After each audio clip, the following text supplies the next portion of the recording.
Good evening, everybody from Head2Head listeners. This is Chris. And this is Scott. We hope everybody's doing well. Today we've got a great show. It's our Firefight, Friday Firefight. Yeah. And we got our special guest, one of our friends of the show, and he's becoming more and more a personal friend to us as well, Mr. Adam Braatz from Post Military Pro. How are you, sir? Hey, what's going on? Thanks for having me, guys. Hey, man, I appreciate you coming back as our repeat guest. My pleasure. How's everything been going in your neck of the woods? Good. Cold as hell, but good. Yeah. Adam, where are you out of? I am in southeastern Wisconsin. Okay. So wind chills right now are like -20, -30. It's been pretty gross lately.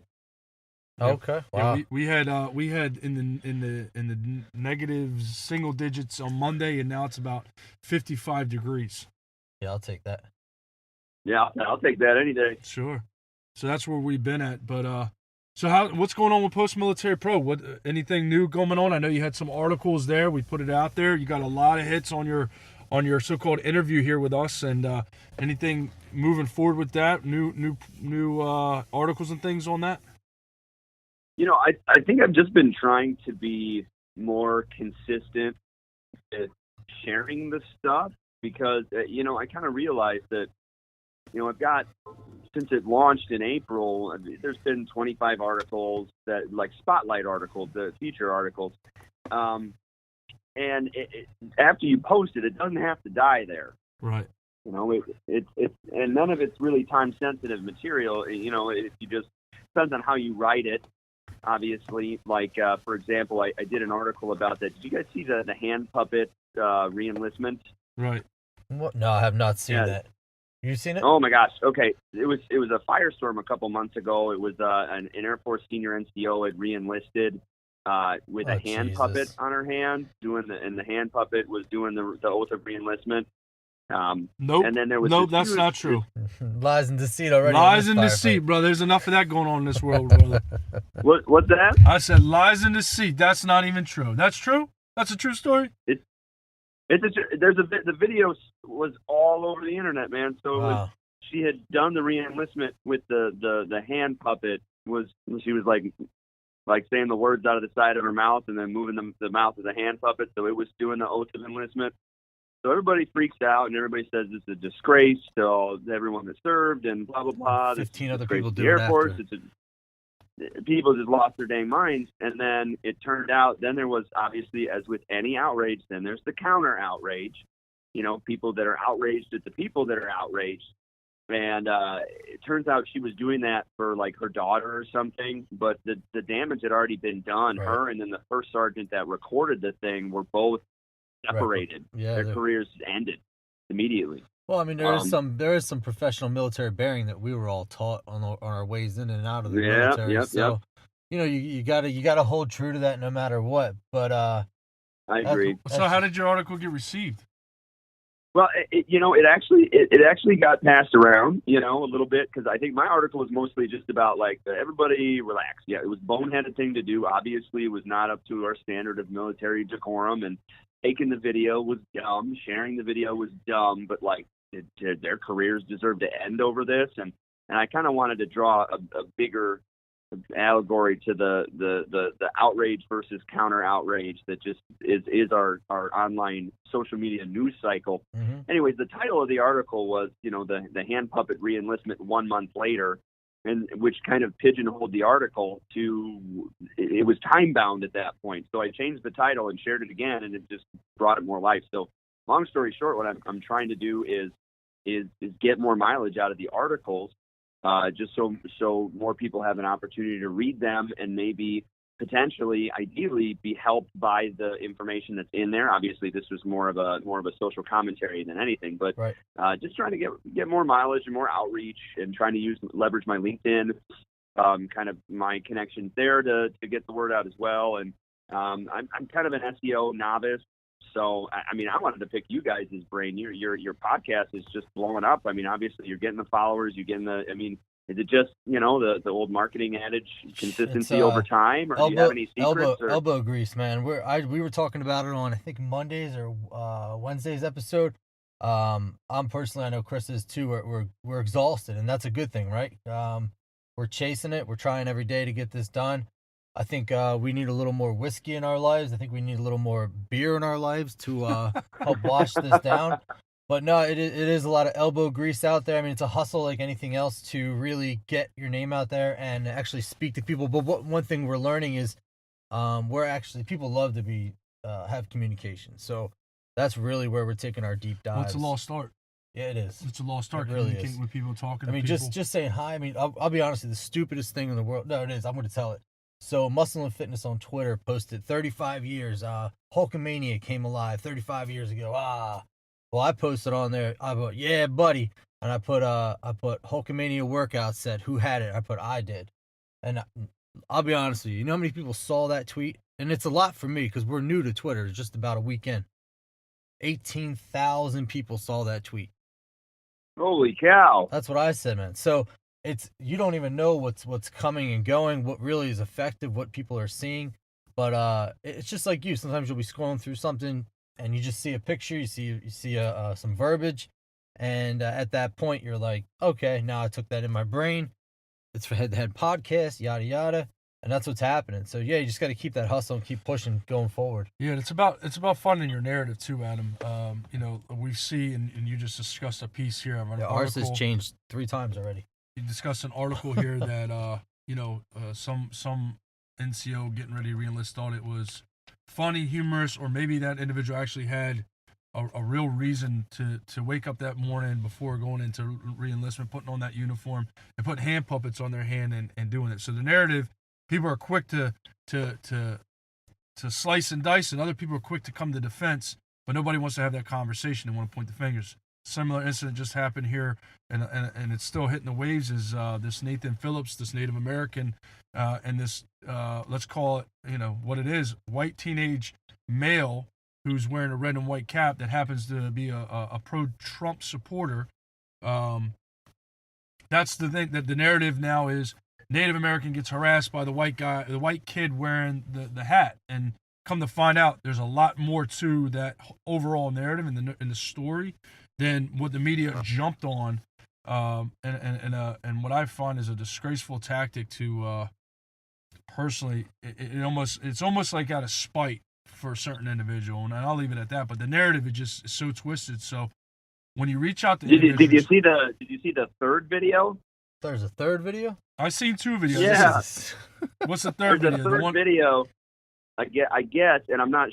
I wasn't there, so I'm really gonna not make any concrete commentary. But there was a video that a young lady had taken of that group of kids, like heckling people and saying some unsavory things to them as they walked past, and that I guess event preceded the other event. I think it's hard to sort out. I think everybody. I don't know. Everybody needs to relax a little bit. See, I saw a video, Adam. I saw the second video I saw was a video of a group of teenage girls filming, and they turned back to a group of boys that were sitting on a bench screaming MAGA, MAGA, MAGA, and they were screaming it. I'm glad you finally got that right, bro. Yeah, I got it right this time. Is that what they were? Okay, that's what I thought was the third video. I think the second one was like the long version of the first video. Okay, yeah. So, I mean, to me, and just where I come from, teenage boy, teenage girls walking by filming, they're already chanting, basically, we support the president of the United States by MAGA, MAGA, MAGA, because that's his slogan, right? So they're chanting it. They don't get up. In the video, they don't jump up. They don't run over to him. They're chanting. Like, to me, that's not harassment. That's I'm chanting like any other chanter or protester or whatever. Like, harassing would be they would run over to him, get in their face, scream at him. I mean, frankly, they're teenage boys. Yeah, I hear you on that. Frankly, they're teenage boys. I'm surprised that's all that happened, to be very honest with you, and not saying anything. Yeah. So what if one of these dudes just walked up to somebody else, shook their hand, and go, "Yo, buddy, listen, I know we don't get along, but you want to sit down with me for 10 minutes and have a conversation?" And shook each other's hands and started off that way instead of all this. But you could record it. Nobody would get that on film, though. No, because it's boring. I think so. Wasn't it? And help me out here. Wasn't it that it ended up that the Native American gentleman had walked into the middle of an altercation between the young men and somebody else, and Yes. was his drumming was more of a prayer to try to get everybody to chill the F out. I don't know about that. Wasn't that what it was? It's hard to tell, and see, that's the thing. Right. There was the outrage, there was the counter outrage to the outrage, there was the counter outrage to the counter outrage, and by that time there had been so many different spins that were pushed so hard. It's really hard to tell what the truth is, you know. What state was this every single angle has some sort of a political agenda behind it. Oh, well, that's what, you know, from that's both angles. From both angles. Yeah, well, that's the problem, right? So the both angles is whoever gets to that footage first, or however you want to put that footage out, you get to set the narrative. The unfortunate common denominator of all this, the hard line fact of the whole matter, is that Native American. He might be set in his ways now. He might be a great guy now, but in his past is very suspect. He was well, it's been reported that he was. Well, no, it's not been reported. It's been fact checked. Well, yeah, that's what I'm saying. It's been reported. He's been arrested for assault in his past. He pled guilty to an assault charge. He had multiple DUI charges, as well as somebody, whether himself or somebody, said he was a Vietnam veteran, and come to find out he did serve in the Vietnam era, but he was stateside, and he got actually discharged for disciplinary actions out of the United States Marine Corps. So again, yeah, I didn't know any of that. Yeah, I don't. You know, I despise it when, and that could be valid, but I despise it when, like, an altercation or something happens that's in the public eye, right? And then everybody goes back into their whole history and is like, well, he got this and he got this and he did this, so he's obviously clearly guilty of all these things. They did it to a lot of the young men that. I mean, we all have a past, but you know, what's that? I said we all have a past. It's when you get into the spotlight if that past is going to come out. Right, exactly. I mean, I would hate if I got, like, let's say I got into, like, a compromising situation with a police officer. I'm not saying that I ever would be anything other than completely respectful of an officer of the law, but let's just pretend I did, and then, you know, I ended up getting shot and killed. Okay, just completely fantastical situation that would never happen. Then, you know, there'd be the people that were outraged over what happened to me, then the people that were like, okay, but wait a minute, in his past, he did this thing when he was 17, so clearly he was an asshole that deserved to be shot. And then there's the counter outrage, and it's that cycle, the back and forth thing. And by the time it kind of starts calming down, nobody knows which way is up or left or right or what is true, and then they're on to the next thing to be outraged about. Chris and I were doing some research because we're, like I said earlier in the episode, we're brand new to Twitter, right? So we're trying to figure out how it works, but how really the analytics and how really it pulls through. We found out that the relevance of social media is 18 minutes. So if you don't post every 18 minutes, you're not relevant anymore. Yeah, your stuff gets lost. It gets lost, and that's the Twitter sphere. That's Twitter. And Instagram, it gets lost. Yeah. So 18 minutes. That's wild. That's insane. And then, I steer clear of Twitter. I never got into it on the onset, but I know it can be a powerful tool for some people. It's I'll tell you what, you can make it what you want to make it. And we've learned that already, and we're trying to stay more the positive, helping, motivational task. But we've already encountered. We were called a right-wing publication already. Yeah, right-wing. And we're nobody. So somebody already called us that over a post that we put out there that wasn't even. I don't think it was bad. I mean, it wasn't. Are you guys? I don't think you're like overtly right-wing. I mean, Chris, our first dialogue. You had some ideas that I remember you saying that could have been, you know, even interpreted from the left end of the spectrum. I mean, I think you're an independent, isn't that right? Yeah, I would actually, based off the fact that the way both party lines in the sand have been crossed and redone, I'm now trying to be as neutral and open-minded to everything. It's just in this particular case, it's got to be the first one to tell you. I don't have Facebook. I don't have any of that. I have the LinkedIn. I have my personal LinkedIn, which is my professional stuff. You know, my 9 to 5, how I pay my bills. and I keep that strictly that, and that's it. But I don't have the Facebooks and the Instagrams and all that other stuff. And the only reason why I even accepted the role as the so-called Twitter admin is because lots fell on Scott with the. I don't follow the news and all. The day-to-day, and I do follow the news just to whatever.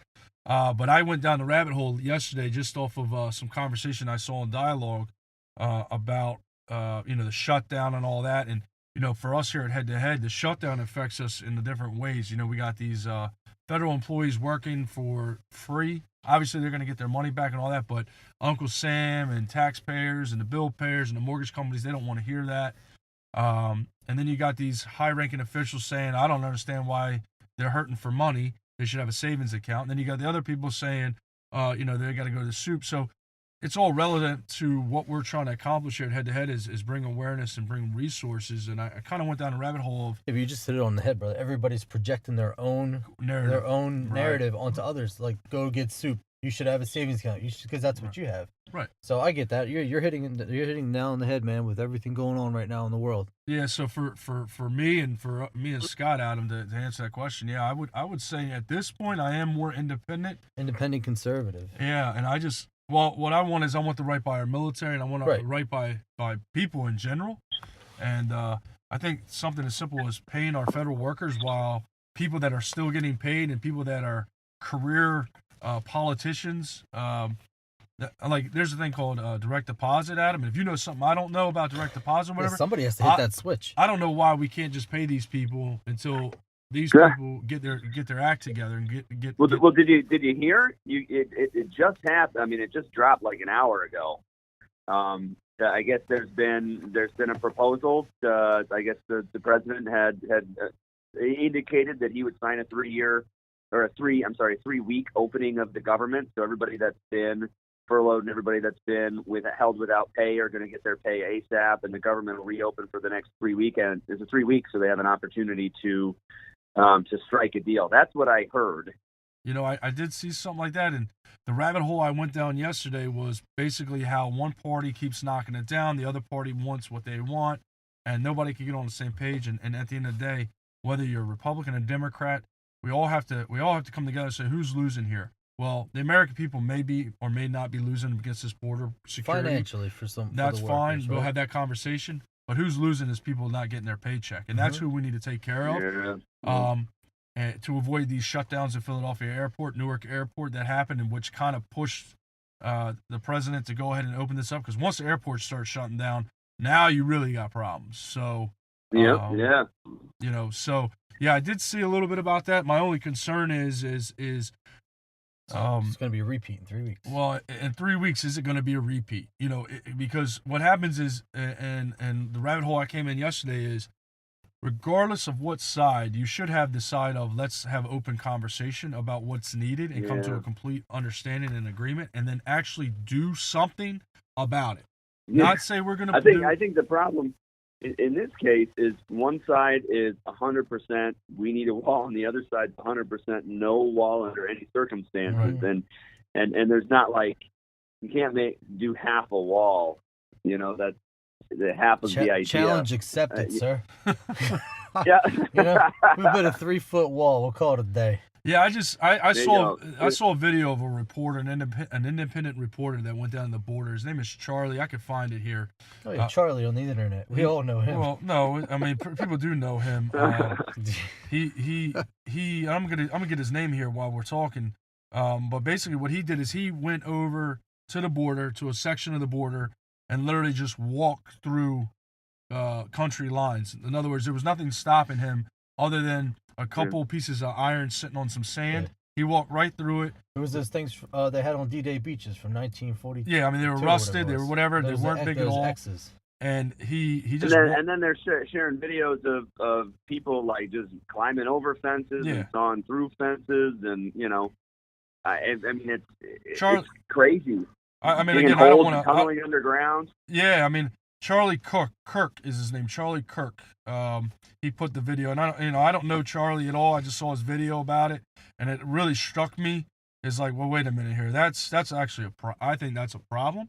And again, I don't know what way you want to swing that fence, but that's a problem. And we either you want to put a wall up there, or you want to hire X amount of more people to secure the border and put on a uniform. That's fine, whatever needs to get done. But that's a problem when you can just walk over a country line and just be like, "Here I am, no big deal." That's a problem. So, well, I think one common misconception is that the other side of the fence isn't interested in financing border security. You know, they're not interested in a fence at all. And I think that's where, I mean, we're so polarized right now. We refuse to accept anything about the other side of the table that's possibly good. But I mean, facts show that I'll concede this, the Democratic Party over the last few years has approved spending bills in the tens of billions for border security. They just don't think a fence is going to do anything, Yeah, we've read those articles too. I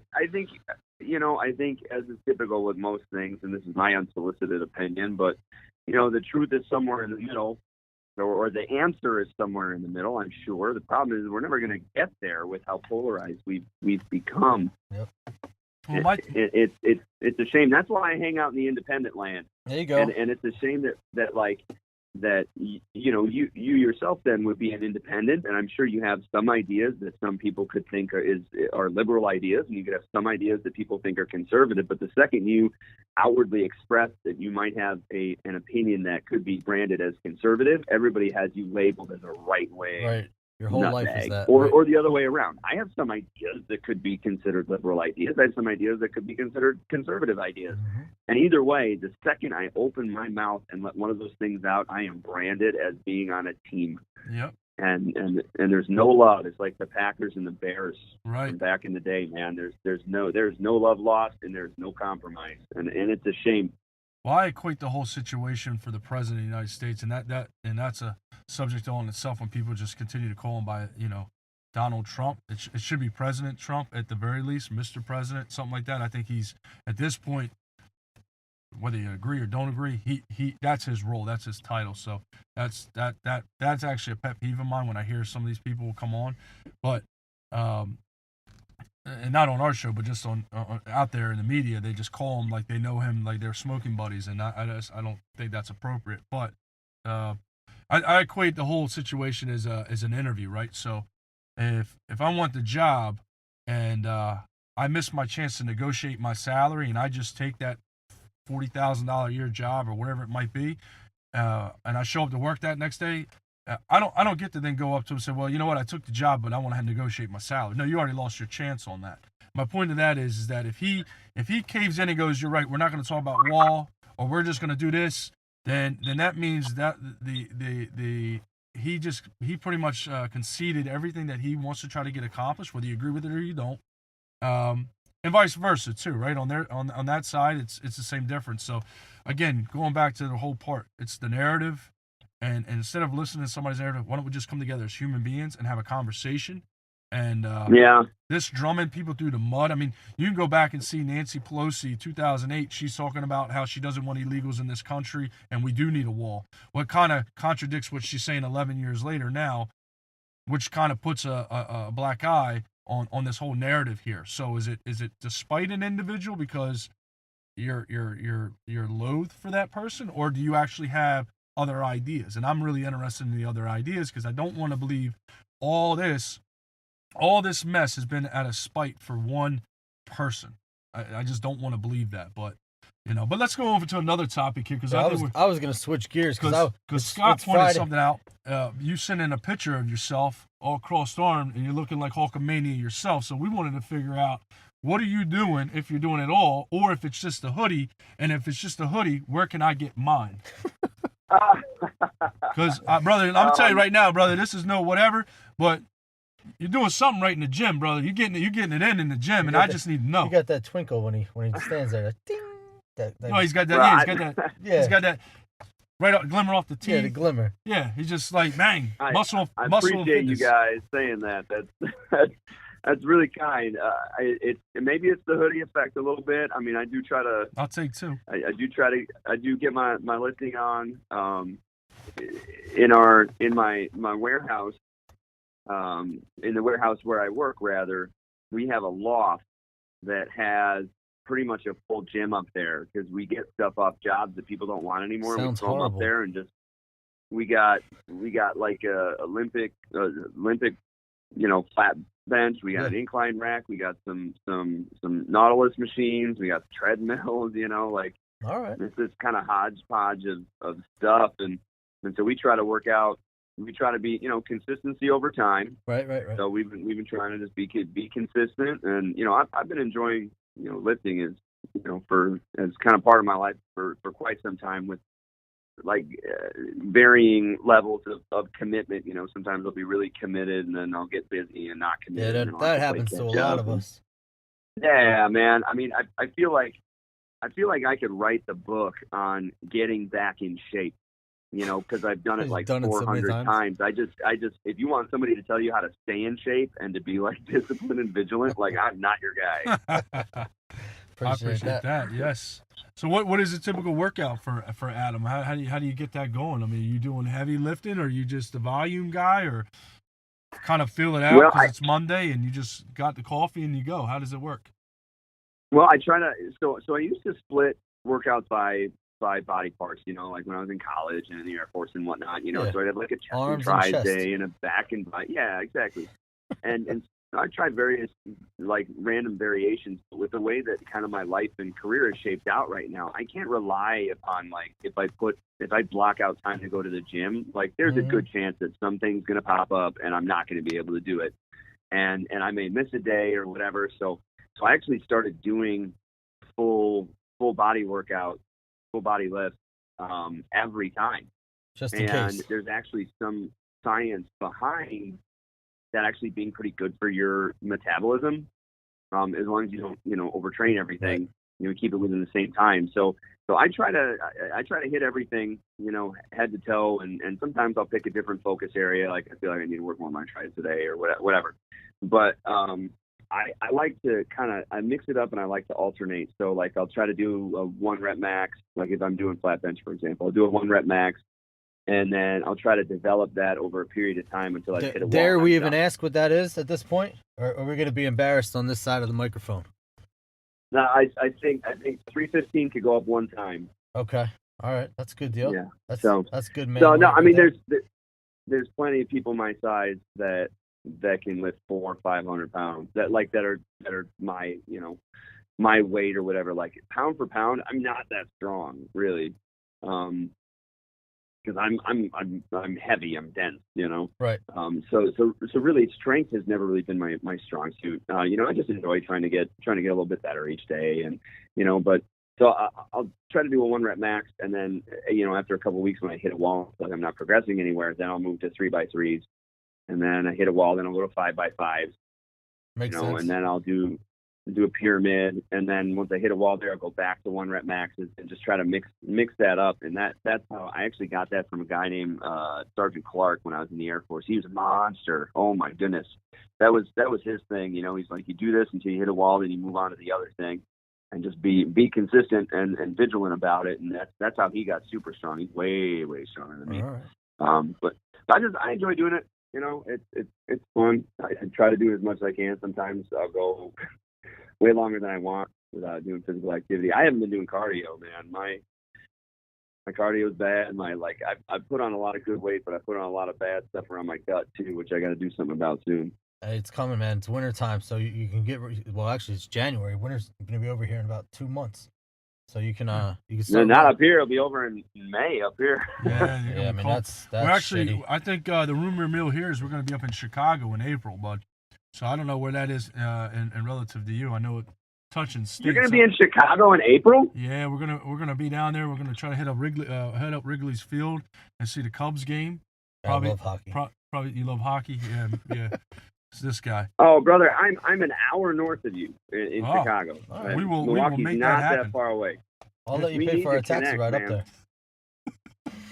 Yeah, man. Or I'll come down to see you. We have got to connect. That would be great. We could do a live podcast and then go have some beverages. Yeah, man. No, 100%. Do you have a beverage of choice for the weekend since we are approaching the end of Friday evening here? Yeah, right now I'm drinking water and diet water. I'm doing my best to be good. I'm on the I way. like that. The water and diet water. That's I like ice. Ice is diet water, right? Because you got to eat it. You got to drink it slower. that. Yeah, drink it slow. It melts. Melts. I hear that. Well, Adam, listen, man, we appreciate you guys. Appreciate you coming on the show today, man. It's always great talking to you. This is the first time for me, but I listened to the other show that Chris did back in October already. Yeah, it was October, man. It was a great conversation. Wow, It's actually been that long already. Yeah, man. It's actually the one that kind of jump started us. I don't know if you've seen it just on the YouTube, and we had to redo your. Not Yeah, we redo, did a rewind for you. But we did a rewind and put it out there. Your views are getting hit pretty well, considering that it was played over a couple hundred times on the just the regular audio version of it. So wow. Yeah, we appreciate I didn't that. see that. I should check it out. Yeah, so and we put it out on the YouTube channel as well. yeah, so. now it's on the YouTube channel. It's getting views, and we constantly throw them in rotation, plus the newer content. But we always want to keep the every 18 minutes. Yeah, the old archive ones. For Yeah, 18 you minutes, got to keep up with that. But one other thing I want to touch base before I let you go is, and we'll spend just a little time on it. But you have a veteran community thing that you just started on LinkedIn. Obviously, we jumped on that real quick when we got that invite. So first and foremost, we appreciate you considering us part of that and getting that invite. But how did that come about, and what is the ultimate goal for that? Yeah, plug it away. Yeah. Okay. So are you talking about the Veteran Young Professional Resource Group? Absolutely. Yeah. Okay. Right on. So the in Wisconsin we have a Veterans Chamber of Commerce, actually. So a Wisconsin Veterans Chamber of Commerce, and some states have a Veterans Chamber, but Wisconsin's is like the one. They're quite influential. They're very developed. They're very organized. They've got great leadership, and they actually have a lot of influence as far as enacting policies or influencing policies are concerned, and they help a lot of people. So shout out to the Wisconsin Veterans Chamber, Saul Newton, the executive director, and then all the folks that work for him, Curtis and Curtis Schmidt, Chris Moran, all you guys. So that's my plug for you guys. Check out the Wisconsin Veterans Chamber. But they have a Viper group, the Veterans Young Professional Resource Group, and I'm the chair of that. Wow. And so they were like, why don't you create a LinkedIn group for that so you can communicate with them? And I was like, well, does it have to be in Wisconsin? I'm like, no, let's try to help young professionals, do their thing. So I created the Veteran Young Professional Resource Group. It's hosted by your friends, it's sponsored and brought about by your friends in the Wisconsin Veterans Chamber, but it's open to all, and it's really open to all ages. It's for veterans, spouses, veteran advocates. Like, if you feel like you could benefit from veteran resources that are kind of a revolving around the professional world, career type stuff. So whether you're a transitioning service member or veteran looking to not be unemployed or not be underemployed anymore, or if you're a recruiter, or if you have opportunities and want to get more veterans in your workforce. So basically anyone that can provide resources from either direction, that's a home for it. So I would encourage people to check out the Veteran Young Professional Resource Group on LinkedIn and shoot connect with me personally on LinkedIn too. I appreciate that. But join the group, and once we get a few more people in there, we're going to start posting pretty regularly. And already people are starting to throw stuff around like, hey, I'm looking for somebody in this area to do this job. And that really what it is what it's about. Mm-hmm. So you got a .com coming for that? Is it going to be vyprg.com or something? No, I hadn't even thought about that. There you go. Yeah, I guess first things first here. But I guess if we're plugging, I do have the post-military professional too. I should throw that out. Sure. Postmilitarypro.com, the post-military professional, so private sector, like military style leadership principles for private sector employees, or the other way around, veteran employees who need private sector leadership principles and resources and ideas. It's not monetized in any way. There's not even ads on the site. It's just articles, things to pass around, and thoughts for hopefully people can get some resources or some ideas in their head that might help their transition. Sure. Well, you let us know here at Head to Head how we can help get that out there. We'll push it out on our show here periodically through our different episodes during the week. We'll we'll suggest that page for those. And if you find anybody on there that's looking to outlet, or maybe somebody that's working that has a company or working, they're looking for people, they're looking to hire veterans, and they want to get a kind of a broader scope with the listeners that we have, feel free to send them my way, Adam, our way, and we'll get them on, and we'll shoot out their message, and hopefully we get some veterans hired here through that, and get some resources out to them as well. Right on, man. Hey, appreciate the support. I mean, it's all about there's over 250,000 enlisted veterans alone transitioning from service into the civilian workforce every year, and then the transition support is a huge buzzword now. I mean, you can't sneeze, it seems, without sneezing on somebody that's a transition support consultant, so sometimes it's hard to sift through what's legit and what's helpful and what's predatory or what's not, valid or legit information. It can be tough. And so I don't want to say it's a crowded landscape right now. It's not. It's just the field is growing. But I think the kind of prevailing theme is that, people want to help folks transition. A lot of folks don't really know how to help. Well, so that's why we're here. That's why you're here. Yep. Yeah, man. So listen, we appreciate you being on the show. We'll connect with you shortly. We'll send this over to you. And take care, sir. Enjoy your weekend. Sounds good, guys. Thank you so much. Have a great weekend. You too, brother. Let's keep in touch. Have a good one, Adam. Take care. Yep, you too. Bye-bye. That was Adam Braatz, ladies and gentlemen. Yeah, Post-Military Pro and Veterans Young Professional Resource Group. Fantastic. Hope everybody has a great weekend. We look forward to speaking with you guys next week. Don't forget to check us out on all 9 platforms, including YouTube, and visit us at head2headpodcast.com. Take care.